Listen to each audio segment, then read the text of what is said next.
मैं doctor R के पुरोहित, आपका स्वागत है। आज द्वितीय सदन और प्रथम सदन इन दोनों के पक्ष में हम चर्चा करेंगे कि द्विसदनीय व्यवस्थापिका के पक्ष में तर्क और एक सदनीय व्यवस्थापिका के विपक्ष में तर्क। जो एक का गुण है वही दो का दोष है, और जो दो का गुण है वही एक का अवगुण है। तो यहाँ पर एक साथ देख लेते हैं कि द्विसदनात्मक व्यवस्थापिका के गुण क्या है और एक सदनात्मक व्यवस्थापिका के विपक्ष में कौन कौन से तर्क दिए जा सकते हैं। तो सबसे पहला है स्वेच्छाचारिता पर नियंत्रण। यदि एक सदन होगा तो वह स्वेच्छाचारी हो जाएगा। स्वाभाविक है, जहां कहीं भी शक्तियां एक स्थान पर केंद्रित होती हैं वहां पर तानाशाही की प्रवृत्ति स्वाभाविक रूप में आ जाती है। यदि एक सदन होगा तो वह स्वेच्छाचारी हो जाएगा। तो एक सदनीय व्यवस्थापिका की स्वेच्छाचारिता को नियंत्रित करने के लिए दूसरे सदन का होना आवश्यक है। यदि मान लीजिए एक सदन है, वह जल्दीबाजी में, हड़बड़ी में, आवेश में, आवेग में, उत्साह में कोई काम, कोई विधेयक पास कर देता है, जल्दीबाजी में कोई विधेयक पास कर देता है, तो दूसरा सदन में जब वह विधेयक भेजा जाएगा, स्वाभाविक है दूसरा सदन थोड़ा सा समय तो लेगा, और जब दूसरा सदन थोड़ा सा समय लेगा तो उस विधेयक के, उस प्रस्ताव के पक्ष विपक्ष में कई बातें सामने आएंगी। परिणाम स्वरूप दूसरा सदन जब उस पर विचार करेगा तो वह इस प्रकार के विचारों को उसमें सम्मिलित कर सकता है। मतलब थोड़ा सा विलंब होने से उस विधेयक के बारे में अनेक प्रकार की बातें सामने आ जाएंगी, तो दूसरा सदन उसमें आवश्यक संशोधन प्रस्तावित कर सकता है। तो इस प्रकार से दो सदन होने से प्रथम सदन की स्वेच्छाचारिता पर नियंत्रण स्थापित होता है। दूसरा है विशिष्ट हितों का संरक्षण। जो दूसरा सदन होता है वह विशिष्ट हितों की सुरक्षा करता है, संरक्षा करता है। कैसे? कई बार ऐसा होता है कि कई सदस्य चुनाव लड़ना नहीं चाहते। यदि चुनाव लड़ते हैं तो हार जाते हैं। तो चुनाव लड़ना सामान्य बात नहीं है, बहुत कठिन बात है। तो सबको चुनाव लड़ना नहीं चाहते, लेकिन वह इतने योग्य हैं, अनुभवी हैं कि उनके विचारों का लाभ देश को, दुनिया को मिलना चाहिए। तो इसलिए दूसरे सदन में ऐसी कुछ व्यवस्थाएं की जाती हैं कि जो लोग चुनाव लड़ना नहीं चाहते, चुनाव में हार जाते हैं, अनेक प्रकार की ऐसी बातें होती हैं कि वे प्रथम सदन का सदस्य नहीं बन पाते, तो ऐसे विशिष्ट लोगों को द्वितीय सदन में मनोनीत करके इस प्रकार से उसके विचारों का लाभ पूरे देश प्राप्त करता है। जैसे भारत में राज्यसभा के सदस्यों का जो निर्वाचन होता है वह राज्यों की विधानसभाओं के द्वारा होता है। तो राज्यों की विधानसभाओं के द्वारा होने से जो सदस्य चुने जाते हैं उन्हें चुनाव के पचड़े में पड़ना नहीं पड़ता। जैसे लोकसभा का चुनाव होता है, पूरा देश इसमें आंदोलित हो जाता है, हर व्यक्ति चुनाव में भाग लेता है, हर व्यक्ति चुनाव के प्रति अपना एक इंटरेस्ट लेता है। कौन जीत रहा है, कौन हार रहा है, कितना प्रतिशत मतदान हो रहा है, कोई व्यक्ति अपने चुनाव प्रचार के लिए क्या कर रहा है, ये तमाम चीजें हर व्यक्ति प्राय इसमें किसी न किसी रूप में संलग्न हो जाता है। जबकि राज्यसभा के चुनाव चूंकि राज्य विधानसभा के द्वारा होते हैं, इसलिए जो चुनाव लड़ते हैं ऐसे कैंडिडेट्स, ऐसे उम्मीदवार, ज्यादा उनको चुनाव के पचड़े में पड़ना नहीं पड़ता और वो आसानी से प्राय चुनाव जीत जाते हैं। तो भारत में राज्यसभा का सदस्यों का निर्वाचन अप्रत्यक्ष रूप से होता है। आपको यह भी मालूम होगा कि 12 सदस्यों का मनोनयन राष्ट्रपति करते हैं, और ये 12 सदस्य विशिष्ट क्षेत्रों के प्रसिद्धि प्राप्त किए हुए व्यक्ति होते हैं। दुनिया के विभिन्न देशों में इसी प्रकार की कोई न कोई एक ऐसी विशिष्ट व्यवस्था द्वितीय सदन के गठन में की गई है। जैसे अमेरिका में द्वितीय सदन में समान प्रतिनिधित्व दिया गया है, सभी राज्यों के 2-2 प्रतिनिधि होते हैं, और ऐसे जो प्रतिनिधि चुनाव इसका लड़ते हैं तो पूरे प्रदेश भर में प्रसिद्ध होते हैं। ऐसे प्रसिद्धि प्राप्त किए व्यक्ति ही सीनेट का चुनाव लड़ते हैं और विजयी होते हैं। ब्रिटिश हाउस ऑफ लॉर्ड्स को देखें, हाउस ऑफ लॉर्ड्स के सदस्य पूरी तरह से मनोनीत होते हैं, और वहां पर वंशानुगत सदस्यता होने के कारण अनेक प्रकार से अच्छे लोग भी आते हैं तो कुछ अयोग्य व्यक्ति भी वहां पर पहुंचते हैं। तो द्वितीय सदन में विशिष्ट हितों का संरक्षण करने के लिए ये द्वितीय सदन का गठन किया जाता है। पूरे देश में कई प्रकार के हित होते हैं, वर्ग होते हैं, समूह होते हैं। सभी वर्गों को समुचित रूप में प्रथम सदन में प्रतिनिधित्व नहीं मिल पाता, तो ऐसे वर्ग के लोगों को द्वितीय सदन में मनोनीत किया जाता है या द्वितीय सदन में जाने को मौका मिलता है। और एक उदाहरण और दे सकते हैं, जैसे डॉक्टर मनमोहन सिंह हमारे भारत के प्रधानमंत्री थे। वो जब लोकसभा का चुनाव लड़े थे 1998 में, तो वो दिल्ली सीट से हार गए थे। देखिए, उनके समान अर्थशास्त्री दुनिया में उस जमाने में कोई नहीं था। लेकिन ऐसे व्यक्ति, ऐसे विद्वान व्यक्ति भी यदि चुनाव लड़ते हैं लोकसभा का, तो उन्हें पराजय का मुख देखना पड़ता है। परिणाम स्वरूप कांग्रेस ने क्या किया, उनको राज्यसभा का सदस्य निर्वाचित कराया और इसके बाद देखिए वो आगे चल करके देश का प्रधानमंत्री भी बने। तो ऐसे विशिष्ट हितों का प्रतिनिधित्व करने के लिए राज्यसभा का गठन या दूसरा सदन का होना आवश्यक माना जाता है। तीसरा है कार्यभार हल्का करना। स्वाभाविक है, यदि दो सदन होंगे तो दोनों के बीच कार्यों का बंटवारा होगा। यदि एक सदन ने किसी विषय पर अच्छी तरह से विचार कर लिया है, तो दूसरा सदन को उतना अधिक विस्तार से पुनः चर्चा करने की आवश्यकता नहीं पड़ती।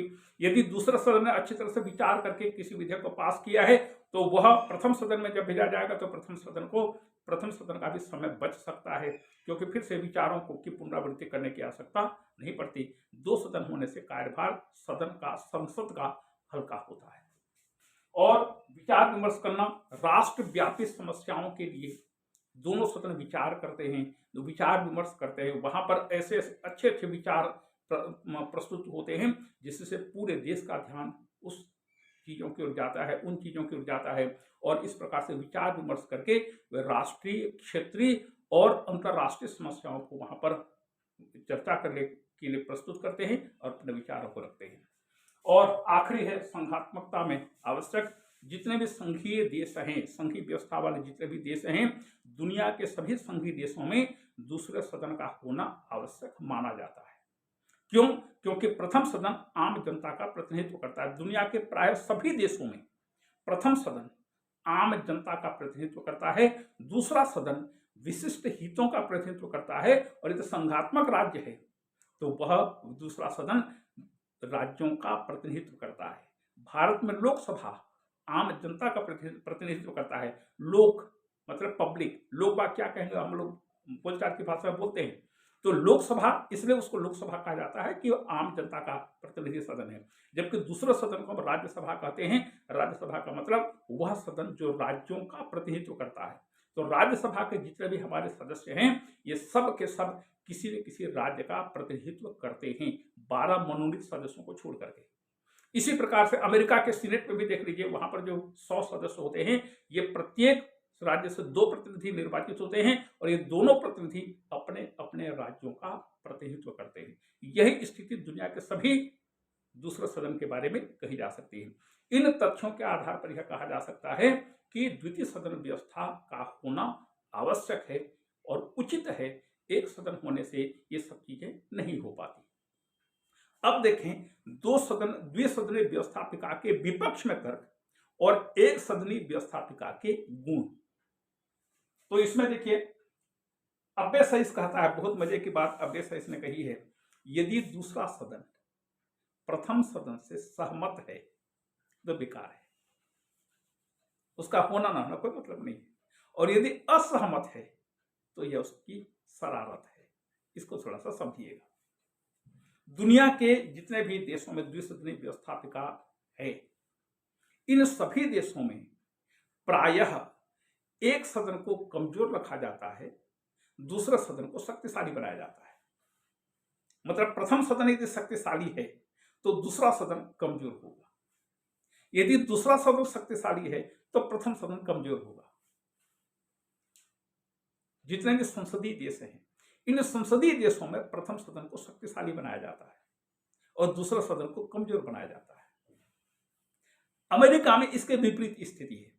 वहां पर प्रथम सदन शक्तिहीन है, दूसरा सदन सीनेट शक्तिशाली है। तो जहां पर, जैसे भारत और इंग्लैंड के संदर्भ में देख लीजिएगा, यहां पर भारत और इंग्लैंड में प्रथम सदन शक्तिशाली है, दूसरा सदन कमजोर है। तो इसी को लक्ष्य करके अब्बे सैस कहता है कि यदि दूसरा सदन प्रथम सदन से सहमत है तो उसका होना न होना बेकार है, क्योंकि यदि प्रथम सदन ने कोई विधेयक पास कर दिया, दूसरा सदन यदि उसकी हाँ में हाँ मिला करके विधेयक को पास कर देता है, तो उसका हाँ या ना हाँ कहना कोई मतलब नहीं है, क्योंकि प्रथम सदन ऑलरेडी उसके बारे में सहमति व्यक्त कर चुका है, तो उसका होना न होना कोई मतलब नहीं है। और यदि मान लीजिए दूसरा सदन प्रथम सदन के विधेयक को, प्रथम सदन द्वारा पारित विधेयक से सहमत नहीं है, तो यह उसकी शरारत है, क्योंकि दूसरा सदन को अच्छी तरह से मालूम है कि दूसरा सदन यदि हाँ बोलेगा तो बेकार है, यदि दूसरा सदन ना बोलेगा तो उसका ना बोलना बेकार है। क्यों बेकार है? भारत के संदर्भ में देखिए, यदि लोकसभा ने कोई विधेयक पास कर दिया, भेजा गया राज्यसभा में, राज्यसभा उस पर विचार करेगी, 6 महीने के अंदर यदि राज्यसभा ने पास कर दिया, ओके ठीक है। यदि उसने पास नहीं किया तो क्या होगा? राष्ट्रपति संयुक्त अधिवेशन बुलाएंगे। संयुक्त अधिवेशन में चूंकि लोकसभा के सदस्य संख्या राज्यसभा से दुगुनी से भी अधिक है, इसलिए लोकसभा की विजय होगी, राज्यसभा का नकार बेकार हो जाएगा। इंग्लैंड के संदर्भ में देखिए, यदि इंग्लैंड में हाउस ऑफ कॉमन्स ने कोई विधेयक पास कर दिया, भेजा हाउस ऑफ लॉर्ड्स में, यदि हाउस ऑफ लॉर्ड्स ने 1 साल के अंदर पास किया तो ठीक, पास नहीं किया तो हाउस ऑफ कॉमन्स उसको दोबारा पास कर देता है, विधेयक सम्राट के पास पहुंच जाता है हस्ताक्षर के लिए, कानून बनने के लिए। तो इन देशों में, विशेष करके संसदीय व्यवस्था वाले देशों में, दूसरा सदन यदि ना कहता है तो यह उसकी शरारत पूर्ण चाल है, और यदि हाँ कहता है तो यह उसका हाँ होना या ना होना बेकार है। इस संदर्भ में आप देखें, नंबर 1, सर्वसाधारण के हित के विपरीत दूसरा सदन सर्वसाधारण के हितों का प्रतिनिधित्व नहीं करता, वह विशिष्ट हितों का प्रतिनिधित्व करता है। और जब विशिष्ट हितों का प्रतिनिधित्व करता है, निश्चित रूप से उस पर एक ठप्पा लग जाता है कि इस सदन के सदस्य आम जनता के प्रतिनिधि नहीं होते। उदाहरण के लिए, जैसे राज्यसभा के सदस्य हमारे देश में हैं, तो राज्यसभा के सदस्य आम जनता से रूबरू कभी नहीं होते, प्रायः वो विशिष्ट हितों का मतलब राज्यों का प्रतिनिधित्व करते हैं। इसी प्रकार से इंग्लैंड में देखिए, वहां पर जो हाउस ऑफ लॉर्ड्स के सदस्य हैं, ये आम जनता का प्रतिनिधित्व नहीं करते, ये विशिष्ट हित मतलब समाज के जो उच्च वर्ग के लोग उनके हितों का प्रतिनिधित्व करते हैं। तो इसलिए द्वितीय सदन की व्यवस्था को सर्वसाधारण के हितों के प्रतिकूल माना जाता है, इसलिए एक सदन होना चाहिए। दूसरा है समय और धन का अपव्यय। अभी जैसे कि अब्बे सैस ने कहा, यदि उसने हाँ कहा तो बेकार है, तो इससे समय भी बेकार जाता है, धन का भी अपव्यय होता है, क्योंकि एक सदन को चलाने के लिए देश का करोड़ों अरबों रुपए खर्च होता है। यदि दूसरा सदन न हो तो इस पैसे को जन कल्याण कार्यों में लगाया जा सकता है। समय भी ज्यादा अपव्यय होता है, क्योंकि एक सदन ने पास कर दिया, एक दूसरे सदन में जाएगा तो स्वाभाविक है 15 दिन, महीना, 2 महीने, 4 महीने लग सकता है, तो इससे समय भी बर्बाद होता है। इसलिए एक सदन का होना स्वाभाविक है, आवश्यक है। तीसरा है संघर्ष। यदि इसमें तो राजनीति होनी ही है, क्योंकि पूरे दोनों सदनों का संगठन राजनीतिक दलों के माध्यम से होता है, तो कई बार ऐसा होता है कि यदि दोनों सदनों में एक ही दल का बहुमत है, यदि प्रथम सदन में जिस दल का बहुमत है, दूसरे सदन में भी यदि उसी दल का बहुमत है, तो दोनों सदन मिलजुल करके काम करते हैं। लेकिन हमेशा ऐसा नहीं होता। यह संभव है कि प्रथम सदन में जिस दल का बहुमत है, उसके विपरीत दूसरा सदन में दूसरे दल का बहुमत हो। यदि दोनों सदनों में अलग अलग दलों का बहुमत है, दोनों के बीच संघर्ष चलता है, संघर्ष होता है। संघर्ष कैसे होता है? लड़ाई खून खराबा नहीं। संघर्ष का मतलब एक सदन पास करता है तो दूसरा सदन उसको निरस्त कर देता है, रद्द कर देता है, अस्वीकृत कर देता है। ये स्थिति न केवल भारत में अपितु दुनिया के सभी देशों में देखने को मिलती है। इंग्लैंड के हाउस ऑफ लॉर्ड्स और हाउस ऑफ कॉमन्स के संदर्भ में कहा जाता है कि यदि हाउस ऑफ कॉमन्स में अनुदान दल का बहुमत है, मतलब अनुदान दल की यदि सरकार है, तो हाउस ऑफ लॉर्ड्स एक एक गूंगे कुत्ते के समान व्यवहार करता है। और यदि हाउस ऑफ कॉमन्स में मजदूर दल की सरकार है या उदार दल की सरकार है, तो हाउस ऑफ लॉर्ड्स खूंखार भेड़िए के समान व्यवहार करता है। मतलब हाउस ऑफ लॉर्ड्स अनुदार दल का प्रतीक माना जाता है, अनुदार दल का प्रतीक माना जाता है हाउस ऑफ लॉर्ड्स। तो यदि अनुदार दल की सरकार है तो हाउस ऑफ लॉर्ड्स जो है प्रथम सदन की बातों को अपनी सहमति देगा, स्वीकृति देगा, सब काम ठीक ठाक हो जाएगा। लेकिन मान लीजिए यदि इंग्लैंड में गैर अनुदार दल की सरकार बनी, चाहे उदार दल की बनी चाहे मजदूर दल की बनी, तो हाउस ऑफ लॉर्ड्स की भूमिका खूंखार भेड़िए के समान हो जाती है, क्योंकि अनुदार दल, उदार दल, अनुदार और मजदूर ये दो दल हैं। इसी प्रकार से भारत में देख लीजिएगा, भारत में प्रथम सदन में जिस दल का बहुमत है, यदि उसी दल का बहुमत राज्यसभा में भी है तो दोनों सदन एक साथ सहमति से सब काम करते हैं। लेकिन यदि मान लीजिए लोकसभा में एक दल का बहुमत है, राज्यसभा में दूसरे दल का बहुमत है, तो राज्यसभा कोशिश करती है कि प्रथम सदन द्वारा पारित विधेयकों को हम रोकें या अलंगा लगाएं। तो ये दोनों के बीच संघर्ष चलते रहता है। और संगठन की विभिन्नता, दुनिया के सभी देशों में संगठन अलग अलग प्रकार से होते हैं और इस प्रकार से संगठन की एकता पूरे देश में केवल प्रथम सदन के संदर्भ में देखी जा सकती है। दूसरे सदन का संगठन हर देश में अलग अलग ढंग से होता है। जैसे भारत में कुछ सदस्य निर्वाचित होते हैं तो 12 सदस्यों के मनोनयन की भी व्यवस्था है। हाउस ऑफ लॉर्ड्स इंग्लैंड में देखें तो वहां पर सबके सब सदस्य मनोनयन से सदस्यता प्राप्त करते हैं या वंशानुगत आधार पर सदस्यता प्राप्त करते हैं। अमेरिका में देखिए, अमेरिका में हर राज्य से 2 प्रतिनिधि निर्वाचित होते हैं और ये 2 प्रतिनिधि अलग अलग समय पर निर्वाचित होते हैं, द्विवार्षिक चुनाव के संदर्भ में निर्वाचित होते हैं। हाउस ऑफ कॉमन्स इस प्रकार से दुनिया के सभी देशों में जहां कहीं भी द्वितीय सदन है वहां पर अलग अलग ढंग से इन सदनों का संगठन होता है, एकता नहीं है। फिर पुनरावृत्ति स्वाभाविक है, ये 2 सदन होंगे तो एक सदन यदि विस्तार से विचार विमर्श करेगा तो दूसरा सदन पुनरावृत्ति तो करेगा ही। तो चीजों की पुनरावृत्ति होती है और पुनरावृत्ति से देश का समय भी बर्बाद होता है और धन का भी अपव्यय होता है। और विरोध के लिए विरोध, यदि राजनीतिक विभिन्नता है दोनों सदनों में तो स्वाभाविक है विरोध के लिए विरोध की स्थिति उत्पन्न होती है। जैसे भारत में वर्तमान समय में भाजपा की सरकार है, केंद्र में भाजपा की सरकार है, स्वाभाविक लोकसभा में भाजपा का बहुमत है, लेकिन राज्यसभा में गैर भाजपाइयों का बहुमत है, तो वहां पर विरोध के लिए विरोध की स्थिति भारत में सबसे ज्यादा देखी जाती है। इंग्लैंड में भी देखी जाती है, अनुदार दल, मजदूर दल, तो इस प्रकार से विरोध के लिए विरोध की प्रवृत्ति देखी जाती है। तो इस प्रकार से प्रथम सदन के पक्ष में, द्वितीय सदन के विपक्ष में और द्वितीय सदन के पक्ष में, एक सदन व्यवस्थापिका के विपक्ष में अनेक प्रकार के तर्क दिए जाते हैं, अनेक प्रकार की बातें कही जाती हैं। लेकिन फिर भी बड़े देशों के लिए 2 सदनों का होना चाहिए। बड़ा देश है, जनसंख्या अधिक है, तो वहां पर 2 सदनों का होना, 2 सदन यदि होते हैं तो ज्यादा बेहतर है। और प्रत्येक देश अपने परिस्थिति के अनुरूप एक सदनी व्यवस्थापिका अथवा द्विसदनी व्यवस्थापिका की स्थिति को स्वीकार करता है। इसके लिए कोई बाध्यता नहीं है, कोई व्यवस्था नहीं है। प्रत्येक देश अपनी परिस्थिति के अनुरूप एक सदनी व्यवस्थापिका अथवा द्विसदनी व्यवस्थापिका को स्वीकार करता है। अब देखें व्यवस्थापिका के स्वरूप के बारे में। व्यवस्थापिका का स्वरूप के अंतर्गत वर्तमान समय में दुनिया के लगभग आधे से अधिक देशों में द्विसदनीय व्यवस्थापिका को स्वीकार किया गया है। और द्विसदनीय व्यवस्थापिका में अभी जैसे कि हमने तर्क दिए, विचार प्रकट किए कि प्रथम सदन आम जनता का प्रतिनिधित्व करता है, जबकि दूसरा सदन विशिष्ट हितों का प्रतिनिधित्व करता है। दोनों एक दूसरे को नियंत्रित करते हैं, सरकार की गाड़ी अच्छी तरह से चलती है।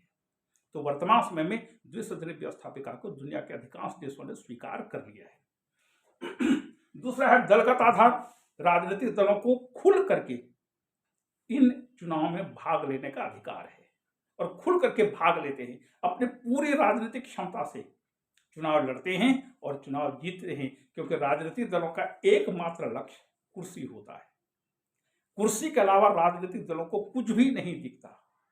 जिस प्रकार से मीलों ऊंचाई में उड़ने वाले एक गिद्ध की दृष्टि जमीन पर पड़ा हुआ एक मांस के टुकड़े पर होती है, ठीक इसी प्रकार से राजनीतिक दलों की एक ही नजर रहती है, कुर्सी।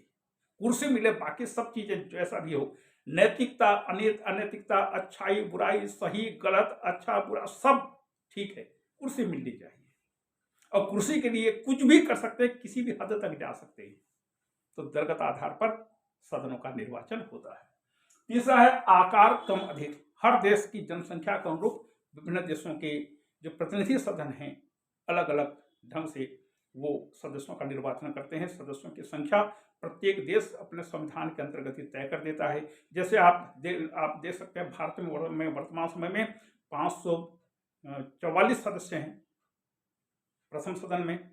इंग्लैंड के हाउस ऑफ कॉमन्स की सदस्य संख्या भारत से अधिक है। भारत के प्रथम सदन से वहां की सदस्य संख्या अधिक है।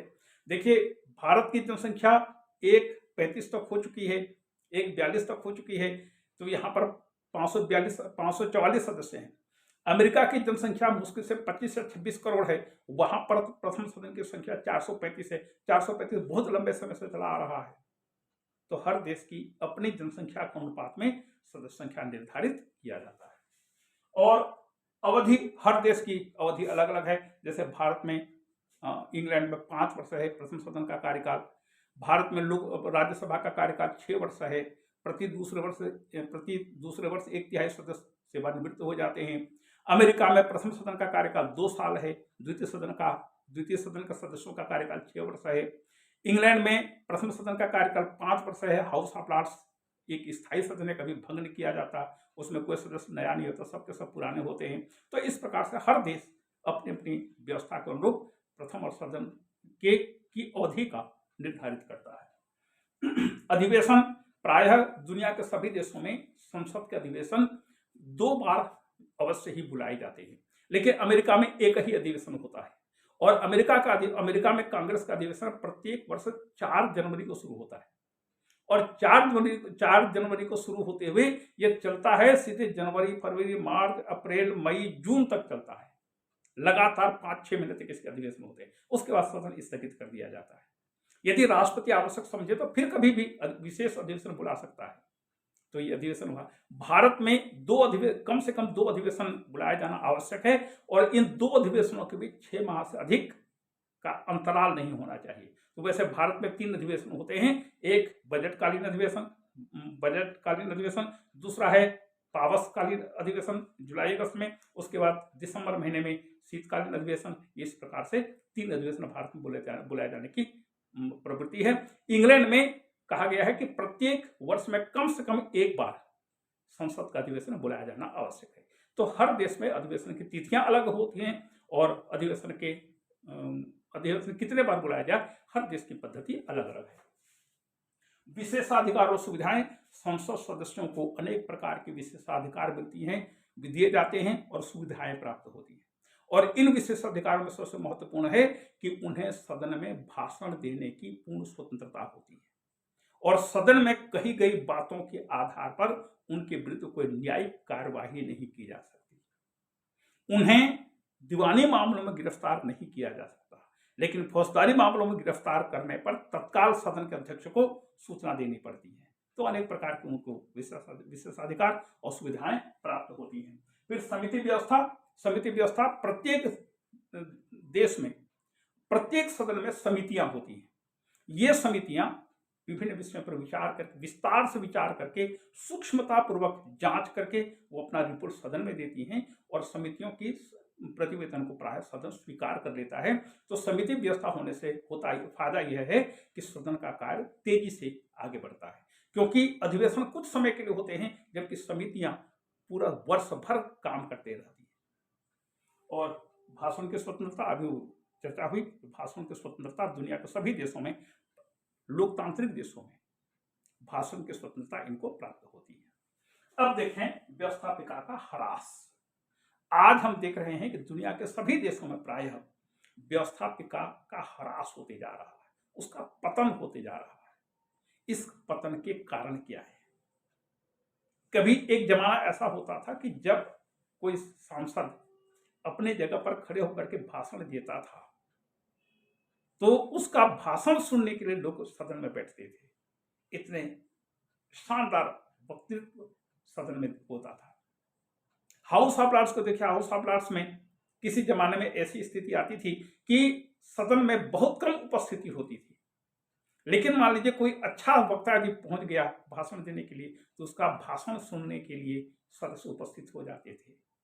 तो एक जमाना था, जैसे भारत में एक अटल बिहारी वाजपेयी जिस प्रकार से भाषण दिया करते थे, जगन्नाथ राव जिस प्रकार से भाषण दिया करते थे, आज भी कई ऐसे सदस्य हैं जो कि बहुत बढ़िया भाषण देते हैं। तो वो एक समय रहता है, लेकिन आज दुनिया के सभी देशों में संसदों का पतन होता जा रहा है, उसका स्टैंडर्ड, उसका स्तर गिरता जा रहा है। क्यों? सबसे पहला है कार्यपालिका का नियंत्रण।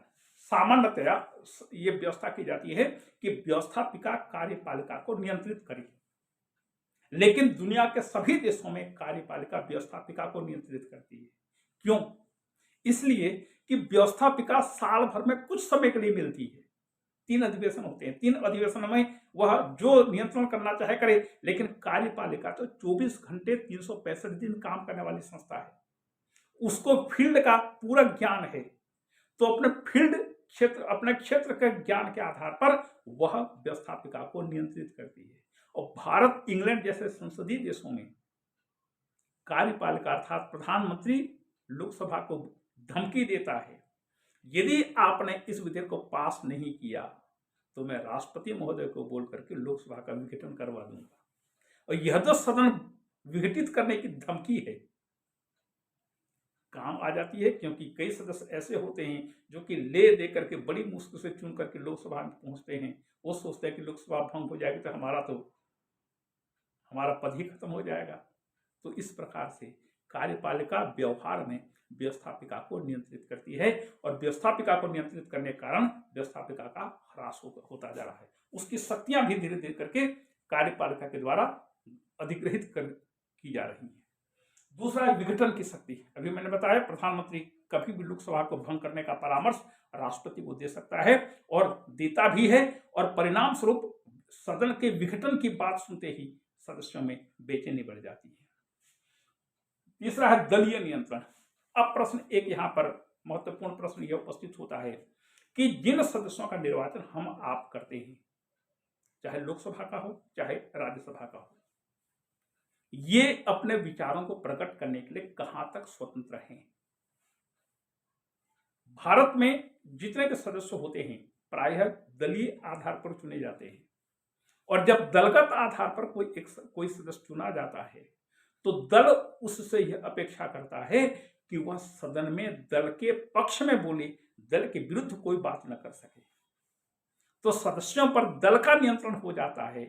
दल के जितने भी सदस्य होते हैं अपने विवेक से, शुद्ध विवेक का प्रयोग करते हुए कोई बात वहां पर नहीं कह पाते, और प्रत्येक दल अपने सदस्यों को नियंत्रित करता है कि कोई भी सदस्य दल के हितों के विरुद्ध कोई बात कहने न पाए, कोई आचरण करने न पाए। तो जब सदस्यों पर दल का नियंत्रण हो जाता है, स्वाभाविक है सदस्य अपने मन की बात विवेक के आधार पर कोई बात नहीं कर पाते। फिर है न्यायिक नियंत्रण। न्यायिक नियंत्रण तो बहुत जरूरी है, और ये होता भी है। संसद के द्वारा जितने विधेयक पास किए जाते हैं, जो कानून बनते हैं, इन कानूनों की समीक्षा करने का अधिकार न्यायालय को होता है। यदि मान लीजिए संसद ने कोई विधेयक पास किया, कानून बना, तो सर्वोच्च न्यायालय उसकी संवैधानिकता की जांच करता है, और संवैधानिकता की जांच करते हुए सर्वोच्च न्यायालय देखता है कि कोई कानून यदि संविधान के विपरीत है, संविधान का उल्लंघन करता है, तो सर्वोच्च न्यायालय उस कानून को अवैध घोषित कर देता है। मतलब संसद पर सर्वोच्च न्यायालय का नियंत्रण स्थापित हो जाता है। और योग्यता का अभाव। आजकल जितने भी सदस्य चुने जा रहे हैं उनमें बहुत कम ऐसे सदस्य होते हैं जो अच्छे वक्तृता की शक्ति से युक्त हों, अच्छे विद्वान हों। बहुत कम ऐसे होते हैं, क्योंकि जो राजनीति के पचड़े में पड़ता है उसमें ज्यादा विवेक नहीं आ पाता, क्योंकि वह जोड़ तोड़ की राजनीति में, दांव पेंच की राजनीति में, दांव पेंच के व्यवहार में ज्यादा व्यवहार करता है। ज्यादा विश्वास करता है, तो ऐसे योग्य व्यक्ति प्रथम सदन में नहीं जा पाते, और यदि जाते भी हैं तो चूंकि दलगत प्रतिबद्धता उनमें होती है, इसलिए वे अपने दिल की बात, अपने विवेक की बात नहीं कह पाते। आजकल तो हल्ला गुल्ला करने वाले सदस्यों को ज्यादा प्रेफरेंस दिया जाता है सदन में, सदन में टिकट, दलों में टिकट बांटने के लिए। आपने ये ध्यान दिया होगा कि ऐसे उम्मीदवारों को टिकट दिया जाता है दलों के द्वारा जिसके जीतने की संभावना हो। योग्यता की कोई पूछ परख नहीं होती दलों में। आप कितना तोड़ फोड़ कर सकते हैं, कितना दांव पे चल सकते हैं, किस प्रकार से आप विरोधी को पस्त कर सकते हैं, पछाड़ सकते हैं। यदि आप में क्षमता है, हम आपको टिकट देंगे, ये प्रवृत्ति देखी जाती है। योग्यता का राजनीति में कोई सारोकार नहीं, संबंध नहीं। और फिर कम समय, संसद का अधिवेशन बहुत कम समयों के लिए होता है, परिणाम स्वरूप वह सदन अच्छी तरह से किसी विषय पर विचार नहीं कर पाता। एक तो योग्यता का अभाव होता है, दूसरा समय भी कम होता है, तो सदन में हंगामा करने वाले सदस्य आजकल ज्यादा देखे जाते हैं, विचार प्रकट करने वाले नहीं। क्योंकि जबकि ये धारणा है कि प्रत्येक समस्या का निदान वार्ता से संभव है। यदि वार्ता से संभव है, सदन में वार्ता होनी चाहिए, न कि हंगामा। आप वार्ता के द्वारा अपनी बातें रखिए, बात करिए, नहीं बात नहीं करना, हंगामा करना है, सदन की कार्रवाई चलने ही नहीं देना है। अभी तक का हमारे देश में अनुभव ये रहा है कि थोड़े से सदस्य इतना ज्यादा हंगामा करते हैं कि सदन की कार्यवाही ही चलने नहीं देते। परिणाम स्वरूप स्पीकर या राज्यसभा के जो सभापति हैं वो सदन की कार्यवाही को स्थगित, कई बार ऐसा हो रहा है कि पूरा का पूरा अधिवेशन ही हंगामों के कारण बेकार हो जाता है। इसी साल को देखिएगा, इसी साल जब बजट पेश करना हुआ था, तो पिछले साल जब बजट पेश हुआ था सदन में, तो बजट पर कोई चर्चा ही नहीं हो पाई और करोड़ों अरबों खरबों रुपए का बजट बिना चर्चा के पास हो गया। और फिर कार्यभार की अधिकता तो दुनिया के सभी देशों में संसदों के पास है, लेकिन सब कोई शॉर्टकट अपना रहे हैं, पूरी जिम्मेदारी कार्यपालिका को सौंप रहे हैं। यह है व्यवस्थापिका का पूरा चैप्टर। निष्कर्ष के रूप में कहा जा सकता है कि प्रजातांत्रिक देशों में व्यवस्थापिका सर्वाधिक महत्वपूर्ण संगठन होती है, और व्यवस्थापिका को मूल आधार प्रजातांत्रिक व्यवस्था में कहा जाता है। बिना व्यवस्थापिका के प्रजातांत्रिक सरकार का संचालन संभव नहीं है। एक सदन हो चाहे दो सदन हो, चाहे कैसी व्यवस्था हो, व्यवस्थापिका का होना प्रत्येक प्रजातांत्रिक देश के लिए अनिवार्य है। आपको धन्यवाद।